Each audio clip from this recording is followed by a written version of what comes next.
Honor introduced the luxurious Magic7 RSR Porsche Design today, a premium smartphone that builds upon the Magic7 Pro and offers small improvements over the already impressive mainstream flagship. The core hardware remains unchanged, including the battery capacity with powerful charging capabilities, a trio of mighty cameras, and a Snapdragon 8 Elite chipset. The battery here is 5,850 mAh with 100-watt wired and 80 watts wireless charging. Honor also used an in-house chip E2 for the charging, as it is specially designed to improve efficiency and enhance the battery life.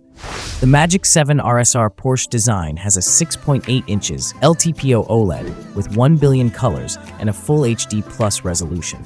The panel has a peak brightness of 5,000 nits and protective glass certified to be 10 times more durable against scratches and drops.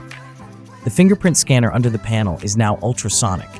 The trio of cameras on the back is the same 50 megapixel main, 200 megapixel portrait telephoto, and 50 megapixel ultrawide combo as on the Magic7 Pro.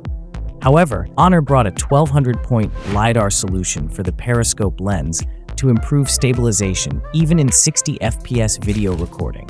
The front camera, a 50 megapixel main camera, and a 3D sensor for facial recognition and better depth effects in portrait selfies. Thanks for watching. Like, comment, and subscribe.